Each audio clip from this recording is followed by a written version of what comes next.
1969. The hippie counterculture was reaching new heights on a farm near Woodstock, New York.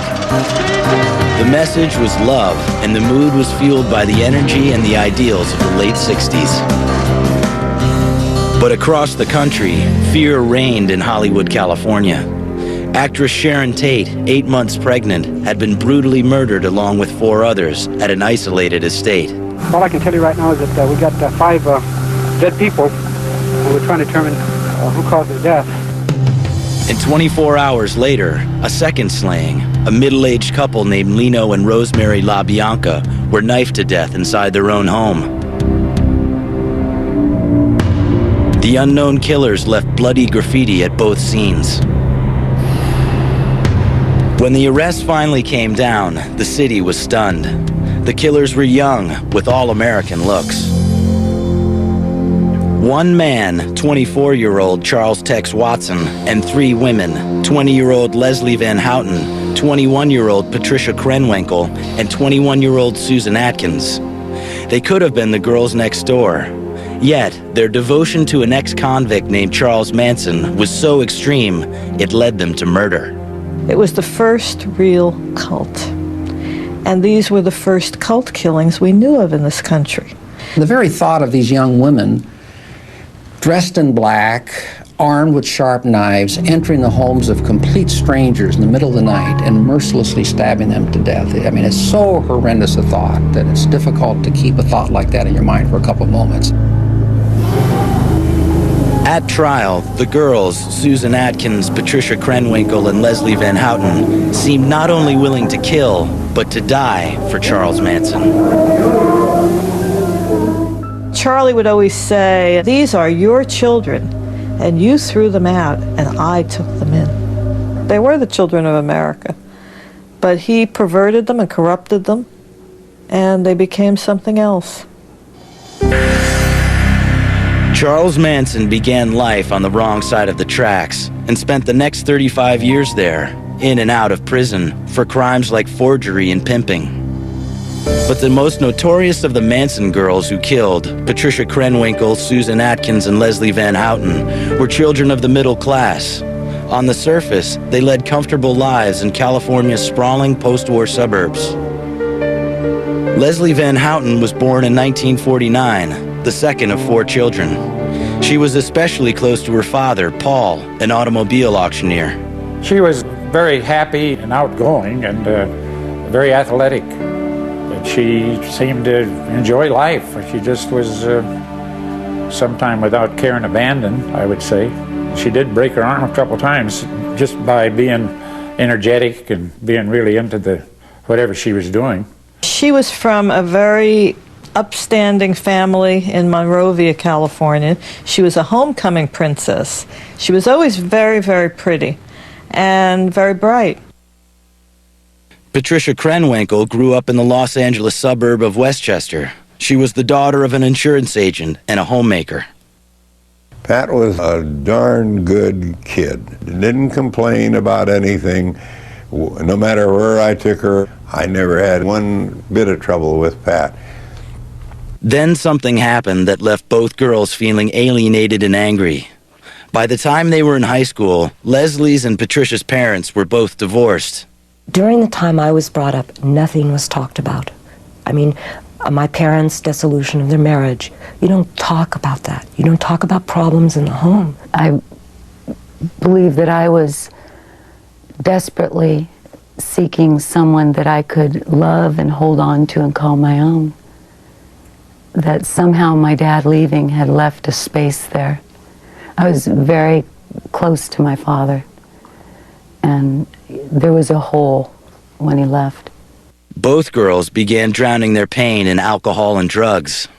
When I was about 15 years old, I began using drugs. And something happens when you use drugs. You begin to find people who, like yourself, use drugs. Meanwhile, as a teenager in Northern California, Susan Atkins chose outright rebellion. She dropped out of high school and found work as a topless dancer in San Francisco.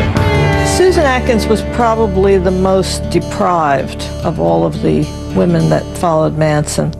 Her mother died while she was a young teenager. Her mother had cancer. And they told stories about how Susan brought all her friends on Christmas to sing carols under her mother's room at the hospital. She was very affected by the loss of her mother. 1967, the summer of love. For all three girls, Leslie, Pat, and Susan, it was their summer of looking for love. Their search took them straight to San Francisco's Haight-Ashbury. By then, 32-year-old ex-pimp Charles Manson was exploring the same streets. Another Manson follower, Lynette Squeaky Fromm, never actually killed for him, but she became one of his earliest followers. Young Lynette's childhood in Los Angeles was overshadowed by her parents' poor relationship. She was quiet and sensitive, but her talents in dancing, drama, and poetry frequently put her center stage.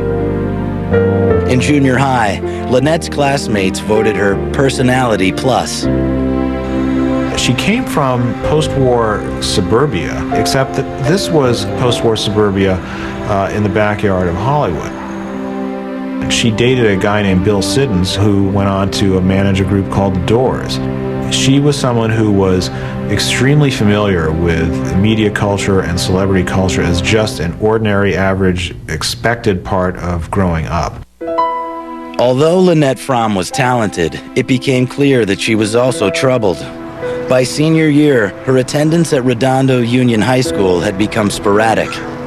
At an after-school job, she found a frightening way to express her pent-up emotions. Several of her friends who were working with her in the shop remember this evening where she took the staple gun and just shot up her arm methodically and didn't flinch at all. Those who knew Lynette speculated that abusive treatment by her father lay at the root of her pain. The Fromm household had never been warm, but when Lynette was a teenager, her father suddenly stopped speaking to her for 3 years while living under the same roof. Her father just decided she was not worth talking to anymore, and he decided to exclude her from his life. She wasn't even 100% clear why. She spoke to her mother. If something had to come from her father, she spoke to her mother, and her mother asked her father and then answered Lynn. I mean, imagine being 13 years old and not being able to talk to your father. On the streets, it was a time of sexual exploration and experimentation with drugs, especially LSD, which was still legal in the 60s. It was just what Charles Manson was looking for. Manson had come out of prison and wound up in Haight-Ashbury, and a girl came up to him in the street, handed him a flower, and said, "Love." And he thought, ooh, something's going on here. He'd been in prison for a while, and there was this whole new movement. And he grabbed onto it and ran with it. In 1967, Charles Manson recruited the first member of his hippie family, a Berkeley librarian named Mary Bruner. At 19, Lynette Fromm dropped out of El Camino Community College and became the second. She was said she was sitting on a curb in Venice, California. Her parents had thrown her out, and she said that this bus drove up. And this man got out, and he looked at her and he said, "Your parents threw you out, didn't they?" And she thought he was a genius and a psychic and everything else. She said, "How did you know that?" And she got into the bus with him, and she never came back. He waited for, 30 seconds or so, and he said, I can't make up your mind for you. And he said goodbye, and he left. He got about halfway down the block, and I just grabbed everything and I ran. In Manson, Lynette Squeaky Fromm finally found a father figure. She would prove useful to him in managing his rapidly expanding family. Manson's real talent was that he recruited very young girls, very young and very impressionable, at a time in their lives when they had identity problems and they didn't know where they were going in society, and society was very strange right then. For the Manson girls, life outside of society would soon take a strange, hallucinatory turn as they fell under Charles Manson's power. By 1968, Charles Manson's hippie family had grown to a core of about 25 young people. They settled on an abandoned movie set outside of Los Angeles called Spahn Ranch, and shared everything from sex to hallucinogenic drugs. Leslie Van Houten, Patricia Krenwinkel, Susan Atkins, and Lynette Squeaky Fromm were disillusioned with their middle-class upbringing and searching for something better. They thought they'd found it in Charles Manson. As twisted as it all got, I really think that I felt that I had met someone that by being around him would have a positive change. He actually would forget our names sometimes, but it wasn't an insult, because his love was without a doubt, and it just so happened that we hooked into something that was true. First there was love. It's a kind of love where, you could actually be next to people who are making love and not think too much about it. There was a real close relationship to most of the members of the family. There was a lot of love there before there was fear and death and murder. It was a time of spiritual exploration, and even celebrities were looking for gurus. The Manson family had attracted visits from Jim Morrison of The Doors and Cass Elliot of the Mamas and Papas. For a few weeks, the family camped out at Beach Boy Dennis Wilson's house. Dennis goes out for a recording session, and he comes back at about 2 in the morning, and Manson greets him at the front door. And Manson gets down on his knees and kisses Wilson's feet and invites Wilson into Wilson's own home. Through Dennis Wilson, Manson met record producer Terry Melcher, the son of Doris Day, and even visited Melcher's estate on Cielo Drive. That estate would later be leased to a young actress named Sharon Tate and her husband, the film director Roman Polanski. But for the young women in Manson's family, their guru was more than just a way to meet the stars. He had a way of preaching to them. He would say things like, man invented time. There was never time before man invented it. And they would say, oh, he's brilliant. He came up with this. They were kids. But it sounded very profound to them. And they became dedicated to him. They absolutely followed him. For Squeaky, Spahn Ranch and the other Manson family haunts felt more like home than anywhere else she'd lived. Her experience traveling with Manson and being part of that group was so much better than living in this dreary, frightening household in the suburbs, being treated as a wrongdoer by her father. For her, her life improved tremendously when she joined this group. And at first, life on the ranch was not so different from other counterculture communes.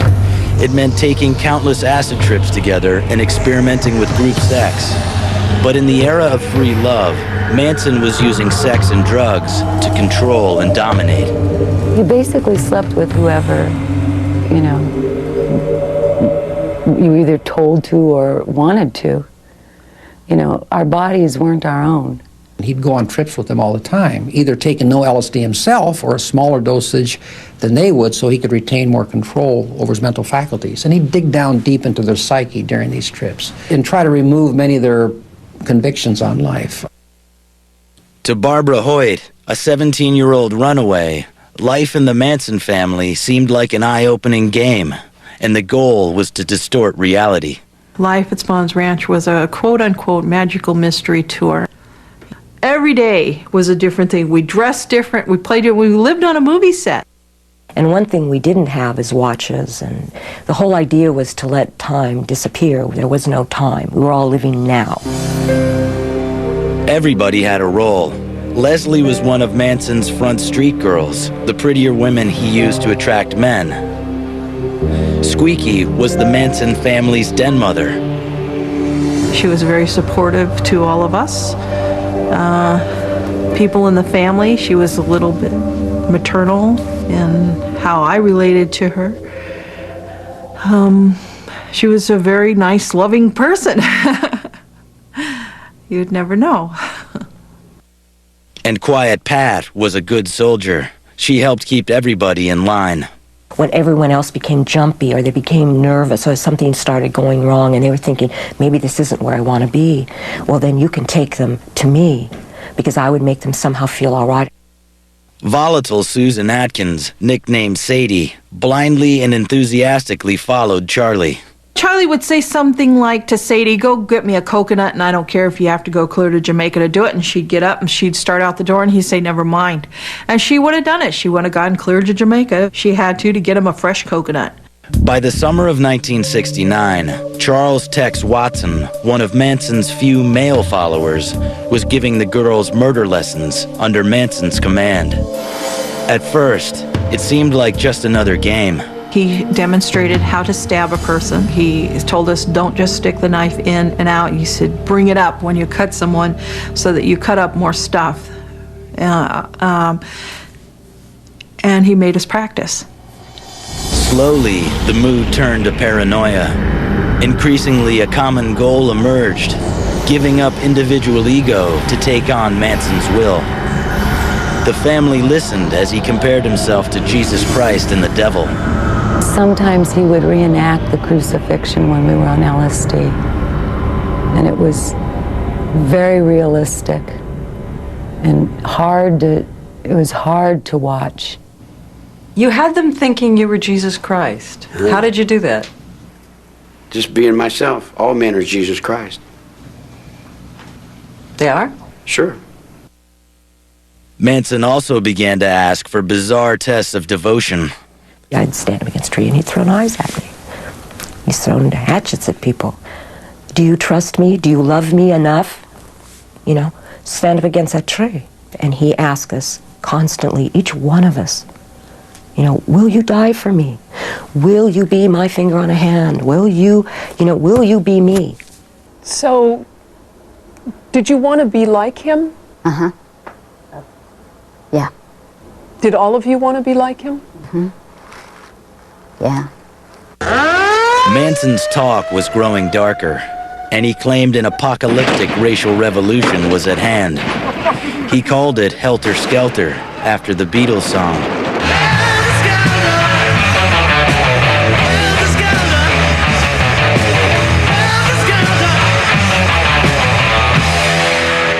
He said the race riots and black militancy of the 60s were just the beginning. According to Manson, Helter Skelter would clear the way for the family to run the country. But as the summer of 1969 wore on, Manson became convinced they would have to ignite it themselves. We started to have a lot more guns at the ranch and knives, and people were on lookouts. We were pretty much all running on definite fear. The first Manson family murder took place in late July 1969. The victim was a musician named Gary Hinman. The killers were people Hinman knew, family members Susan Atkins, Bobby Beausoleil, and Manson himself. It was Manson who sliced off Hinman's ear, and Bobby who stabbed him to death. I had to take the gun away from the guy. The guy shot off on the wall, and I cut his ear off, and I took the gun, and I gave it to the kid. I said, here. I said, now I got to kill this fool.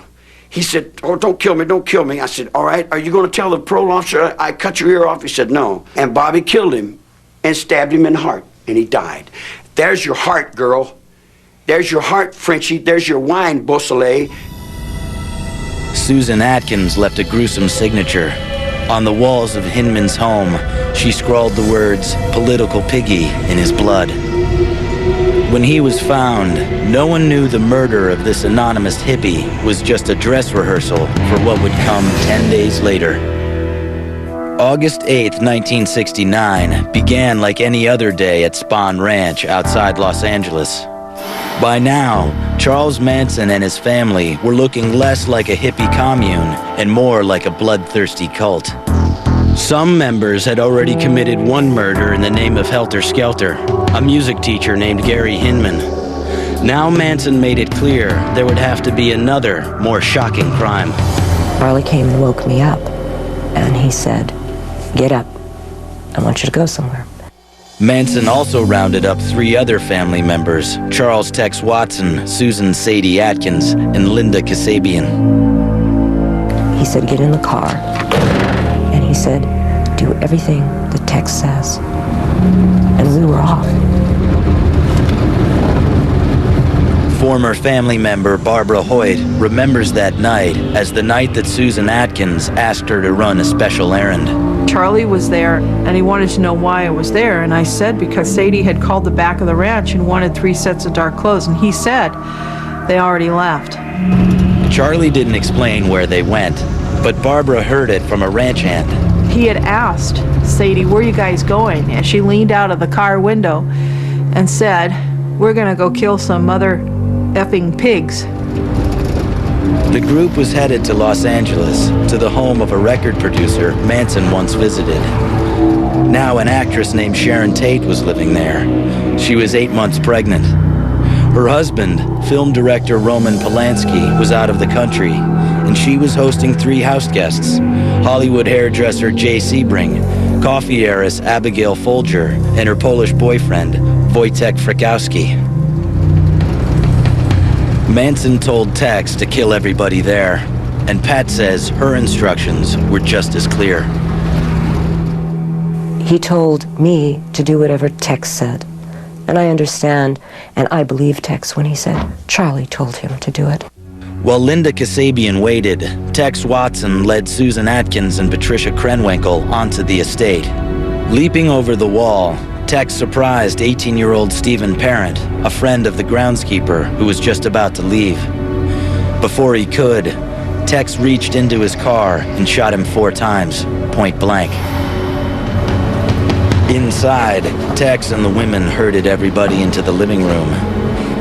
Jay Sebring was the next to die. When he tried to protect Sharon, Tex shot and stabbed him. Frykowski was killed trying to escape, stabbed, bludgeoned, and shot by Tex. Abigail Folger also tried to flee, in vain. At that point in time, I left and followed her. I ran after her with an upraised knife, and we went out through a back door out onto the lawn. And I started stabbing her. I ran her down, and I began to stab her. I remember her saying, "I'm already dead."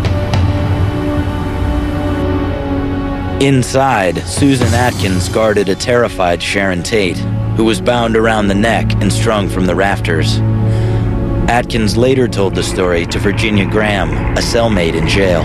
She said Sharon was crying and begging, "Please don't kill me, please don't kill me. I just want to have my baby.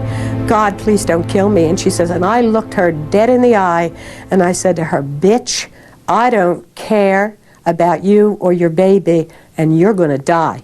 And she said, and I killed her. By the time they were done, it was well after midnight, and 5 people were dead. They'd been stabbed more than 100 times. Why do you think he chose you for that night? Because he knew I wouldn't question him. He's got about 25 people to choose from, right? He knew them better than you and I. Why did he choose these particular ones to go along with him? Well, my guess is he felt they were the ones that were most capable of committing these murders for him. The next night, Manson tapped the same group plus Leslie Van Houten. She was eager to prove her loyalty. He asked me, do you believe enough in what I say to know that this is something that has to be done? Or something to that effect? And I said, yes, I do. This time, Manson drove the group to Los Angeles. The house he chose belonged to supermarket owner Lino LaBianca and his wife Rosemary. Manson walked in first. Seen a guy sitting on the couch. When he was sitting on the couch, I pet the dog. I said, "Hey, you look like Sophia Loren there." And I laughed at it. He said, "Hi." I said, "Hi." Manson bound and gagged them both, then left.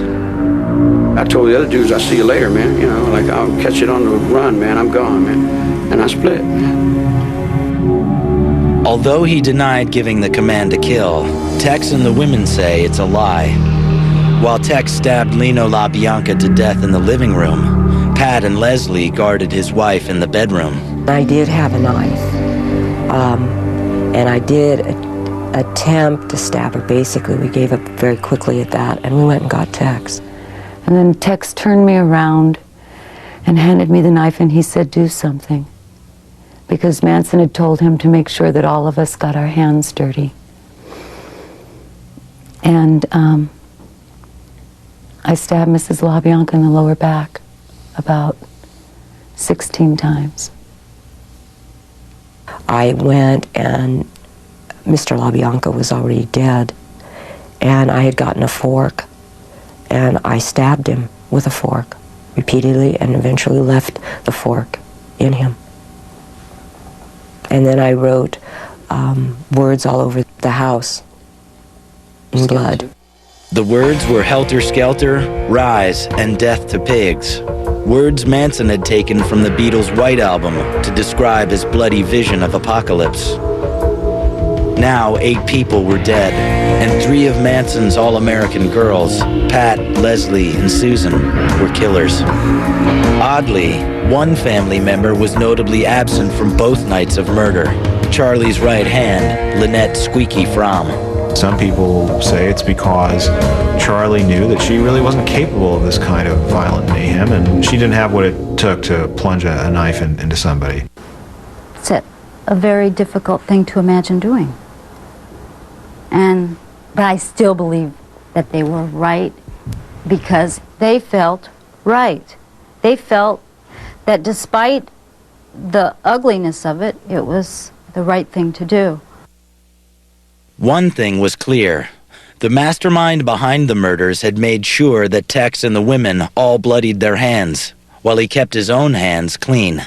I did stay clear of everything. But they say you didn't, because they were acting for you on your instructions. No. And under your influence. Well, maybe influenced, and they might have thought it was my instructions, but I wasn't directing traffic, lady. Back at Spahn Ranch, the Manson tribe waited for the black uprising, Helter Skelter, to come down. But what came down instead was the law. On August 16th, just 1 week after the Tate murders, the Los Angeles County Sheriff raided the family's compound. But the authorities were looking for stolen dune buggies, not murderers. And they released the Manson family just 48 hours later. They were free to commit yet one more murder. This time, it happened right at home on Spahn Ranch. The sounds woke 17-year-old Barbara Hoyt from her sleep. I heard the screams, and as he screamed and screamed and screamed and screamed, it went on forever. It was horrible, gut-wrenching screams. I've never heard like that before in my life. Barbara recognized the screams. They belonged to a ranch hand named Shorty Shea. Fearing for her own life, Barbara made her escape from the Manson family. The identities of the Tate LaBianca killers were still unknown to the world, but that would soon change. November 1969. For 4 months, the mysterious slayings of actress Sharon Tate and 6 others had gone unsolved. What the authorities didn't know was that one of Tate's killers, 20-year-old Susan Sadie Atkins, was already sitting in a Los Angeles County jail, charged with the murder of Gary Hinman. I noticed her only because she was happy and running around and dancing and singing, and I can remember thinking, this is really not the place for this kind of joy. Atkins' friendship with Virginia Graham would break the case wide open. They shared a dorm in jail, and it wasn't long before Susan confided that she'd been involved in another, bigger crime, the notorious Tate LaBianca killings. Sadie had another shocking revelation. The other killers were hiding in the desert, and if they could help it, the Tate LaBianca murders wouldn't be their last.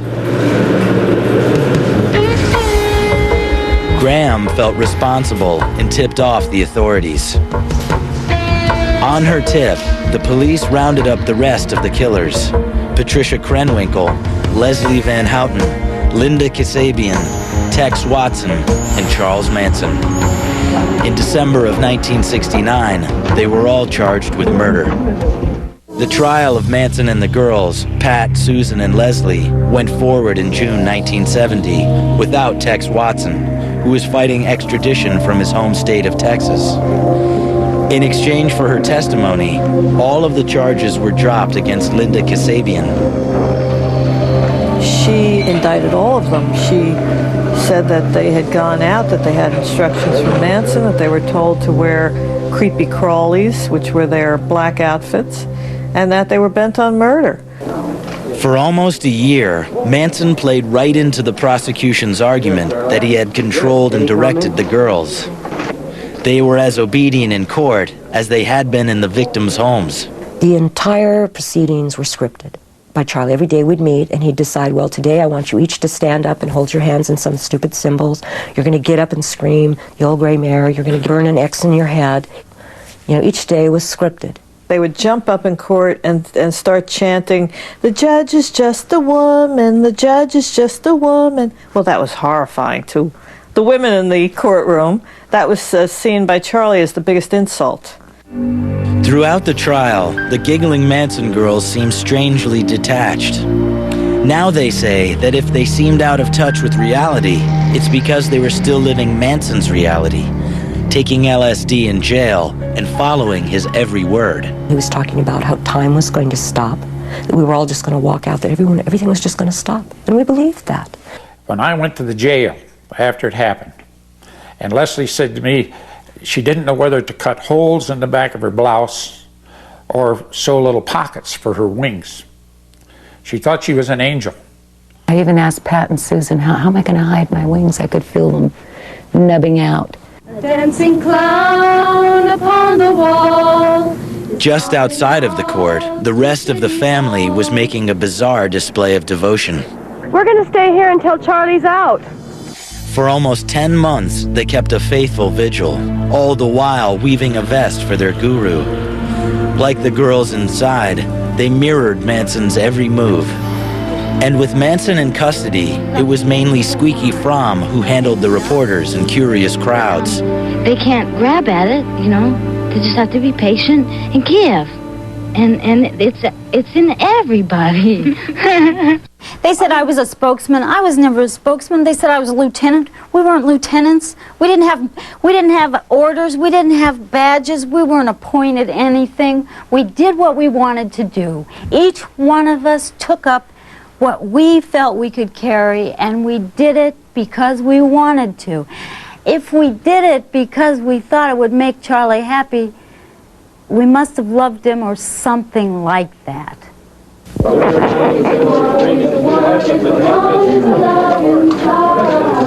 On January 25th, 1971, it came as no surprise when all 4 defendants, Charlie, Leslie, Pat, and Susan, were found guilty of multiple murders.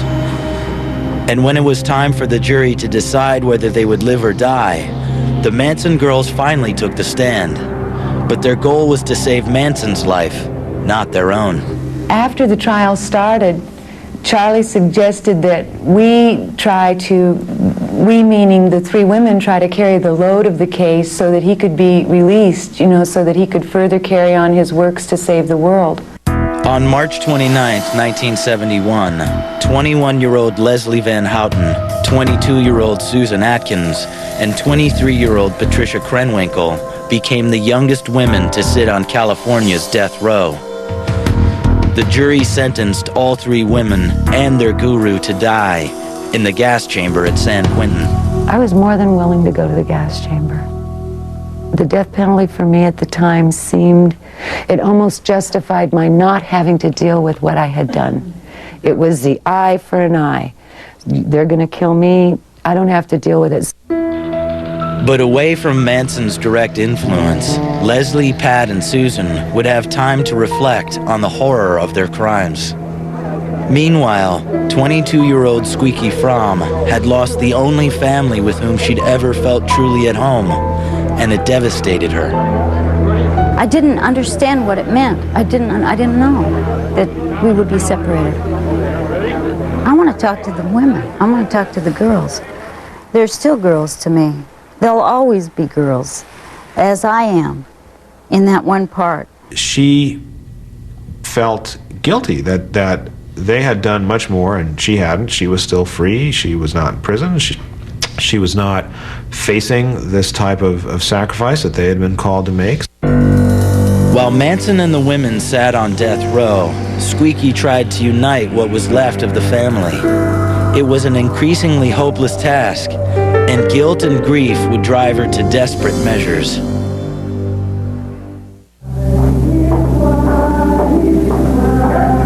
The trio of women who killed at Charles Manson's command had spent just 10 months on death row when the U.S. Supreme Court outlawed the death penalty. On February 18, 1972, Leslie, Susan, and Patricia saw their sentences reduced to life behind bars.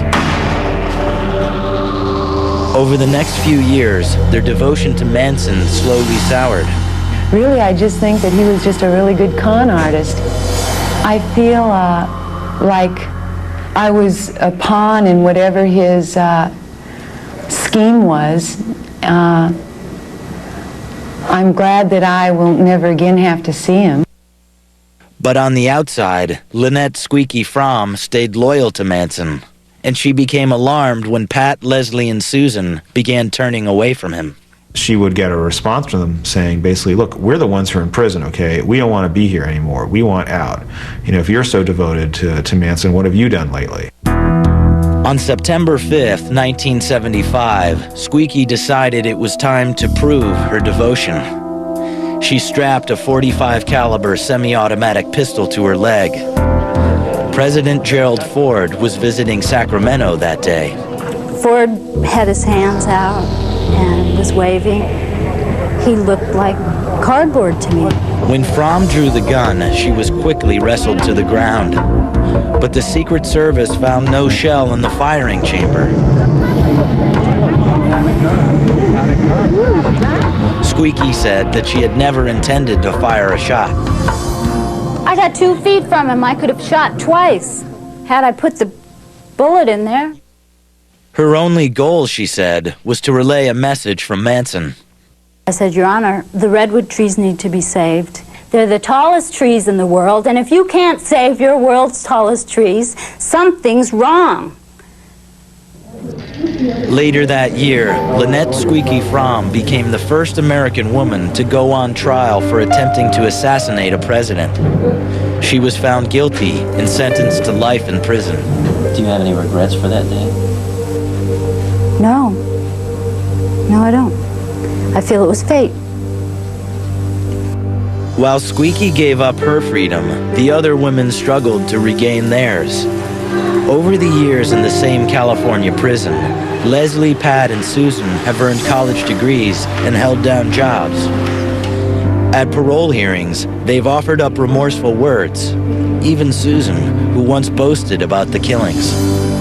I know the pain and the suffering that I caused Mrs. Tate, Mrs. Frykowski, Mr. Frykowski's son, the Hinman family, the LaBianca family. I know. Nobody has to tell me. I know. She's not fooling me. She was not remorseful for killing Sharon. It didn't bother her a bit. So you're going to turn people like this loose on the streets? Stop to think about it. Susan Atkins has been convicted of 8 murders. She's been behind bars for 30 years. That's 3.5 years of murder. That's not enough. Since 1971, only Leslie has tasted freedom. She received a retrial in 1977. That ended in a hung jury, and she was found guilty in a 3rd trial a year later. She's still considered the most likely to be paroled. You know, I've thought, how do you even begin to rectify something as permanent as loss of life? Each time Pat comes up for parole, she says it's a struggle to live with what she did. So I was just a young woman that I killed who had parents. She was supposed to live a life, and her parents were never supposed to see her dead. Pat, Leslie, and Susan have spent 30-some years behind bars, more time than most murderers. But they believe their connection to Manson will keep them there even longer. He has been completely unremorseful. You have beat me, knocked my teeth out, broke my neck, drugged me with drugs, dragged me up and down hallways, prison hallways, handcuffed. This routine that he's doing now and his little clown acts on television is all part of his way of, I think, diminishing his own responsibility. As their hopes for parole have faded, Leslie and Pat have found strong support in each other. No one can understand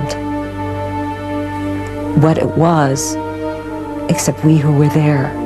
So it's like sometimes we can bring to each other an awareness that another person could never attempt to because we were there. The older I get, the harder it is. Mrs. LaBianca was younger than I am now. I took away all that life.